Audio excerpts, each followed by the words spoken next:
Hello and welcome to the training fields at Franklin's Gardens, the home of Northampton Saints, as we take you on another journey behind the scenes at one of the Premiership's clubs and meet some of its amazing characters. Now, the Saints picked up a losing bonus point in a very narrow defeat to Gloucester at the weekend, and the Aviva Premiership is proving itself yet again to be one of the toughest leagues in the world. And with the Six Nations in full flow, the pressure on these guys is more intense than ever. Welcome to Guinness Behind the Badge.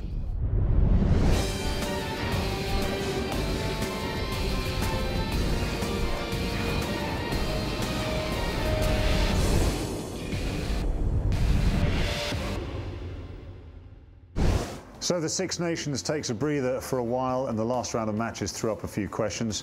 The biggest one, of course, being why don't the French have adequate pitch protection when the weather gets a bit cold? Owen Farrell still attracting the attention. Ice cool performance from him. An England team that is winning, but it's certainly not impressing. Next up, they face Wales. Now, the Welsh are going to be going for a triple crown, and everything is very happy in the land of the Red Dragon. Thank you, Northampton Saints, for leaving one of these props lying around. And why shouldn't it? They've got a big set of backs who are playing well. They've got a set of forwards who can last 80 minutes. If they could just sort out their line-out, they will be a devastating proposition. So that's the Six Nations. What about the Premiership? Well, a good weekend for the top two teams. Harlequins and Saracens both winning, and the two teams just below them, Northampton Saints and Leicester Tigers, both losing. The big story, though, is down at the bottom of the Premiership. Bath finally picking up a win against a Newcastle Falcons team who, although stay bottom of the Premiership, picked up a losing bonus point and are starting to show a bit of form under the new coaching of their new man, Gary Gold. Now, developing the game of rugby is, of course, vitally important, and the lifeblood of the game, certainly on the pitch, are the players. We need the very best people spotting the very best talent, and here at Northampton Saints, they have the very best in the business, Dusty Hare. When the game went professional, the clubs toyed with academies. It's almost as though they had to tick a box and say, yeah, this is something we do. But now the academies are vital, aren't they? Here at Northampton, we identify the boys roughly about 16 and put them on a conditioning programme. So by the time they're 18 and they come here into our academy at 18 full time, their conditioning is up to near enough up to speed to be able to train with the seniors. And what about these young boys when they're out there on the training pitches? We saw them training earlier that they've got a mix with the first team players. How do the first team players just beat them up? Do they pick on them, or are they fairly kind? Yeah, there's a lot of banter, and they're pretty good really. They'll praise the boys, but they'll also give them a bit of rough banter as well to introduce them into men's rugby. Who are the guys that come through your books, whether it's at Leicester or now here at the Saints?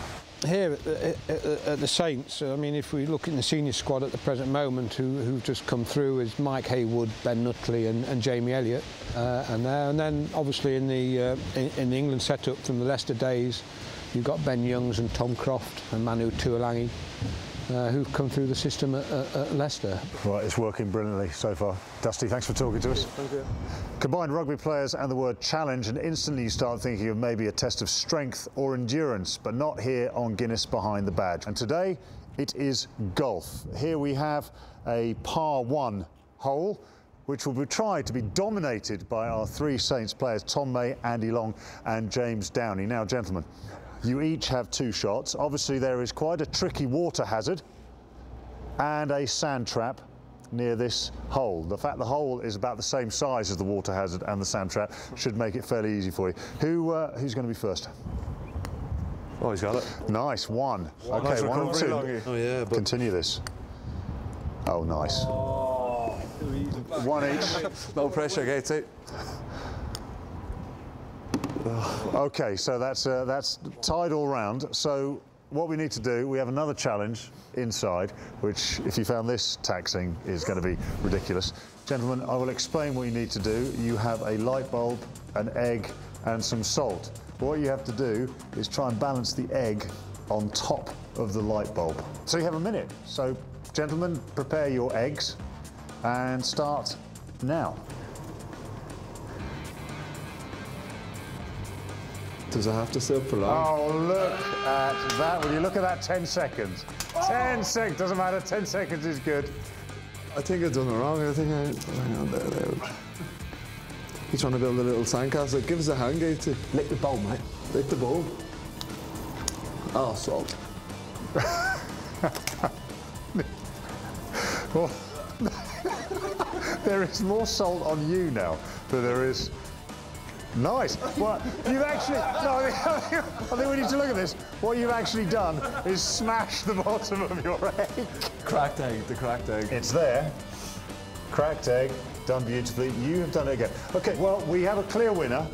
Tom May is the winner. Tom, just to pass the time of day, what is it that you guys get together and do, either in the whole team or in little groups, just to pass the time? I think probably the most competitive thing is probably the ping pong table. There's a lot of broken bats knocking around in the team room, a few tempers flying. Longy's got a pretty short temper at table tennis.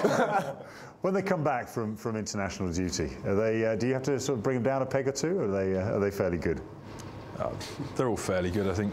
Feel like the coaches help a little bit. I think they just give them a word. You know, it's a club environment, isn't it? But no, there's plenty of banter flying about, especially if they've had a shocker or something at the weekend. You know, they can't get away from that, and boys bring them down to ground pretty quickly. You're off at the end of the season, back over to Ireland to Munster. Is that a difficult decision to make? Yeah, extremely difficult. I've had a great 5 years here, and we've done so well coming from Division 1 straight up, and you know, competing in the Heineken now and getting to the final last year. But for me personally, it was an extremely difficult decision, you know. But I want to see out the season and try and go back with a Premiership title. Now, Northampton Saints is a club that prides itself on development, not just development of the club as a whole, but the development of the individual, which is why they've taken on board 10 apprentices to gain valuable business experience which will hold them in good stead when they go out into the big wide world and look for a job. And the man who is controlling all this and make sure they do what they're told is Roland Winter. Roland, you are one of the community development officers here at the Saints. Tell us all about this. This isn't about playing apprentices. This is something entirely different, isn't it? Yeah, these guys, there's 10 of them, 8 boys, 2 girls. They've joined us for 26 weeks. They're here to obviously to gain the experience for a workplace to take them into something in 6 months' time. They're based around 5 departments in the club, including the shop, the ticket office, in the study centre doing mentoring. They're out in the community department and coaching, and then gaining some valuable experience with the marketing and conference department as well. These guys have all, they're all in a place where they're looking for work or seeking jobs, so they've come into it quite enthusiastically. They're very keen to do all the work that we give them, and they're settling in really well. I've been quite surprised by some of them as well, and there may be opportunities here for them at the end of the 6 months as well. And I suppose it's another thing just underlines what the clubs need to do. It's more than just what happens out here on a pitch. The spread of a club into the community gets wider and wider, doesn't it? Yeah, as a community department, we're quite strong on what we do. We deliver to 250,000 people a year across primary schools, secondary schools, special schools, but the 16 to 18 areas that we haven't always touched on. So to double that up with these business and job opportunities, something we haven't done before, so that's part of the reasons behind it as well. So the Northampton Saints looking as strong as ever off the field, and on the field they are handily placed in the top 4, but they also fully realise that right behind them is a very congested chasing pack. And if they are to add that very first Premiership title to an already impressive trophy cabinet, the hard work is going to have to continue right to the very end. And we, of course, will bring you all that action in the chase to the Aviva Premiership final, right here on Guinness Behind the Badge.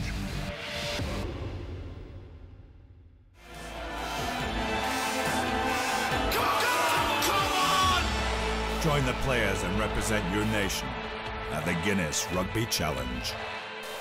Guinness, official beer of the RBS Six Nations.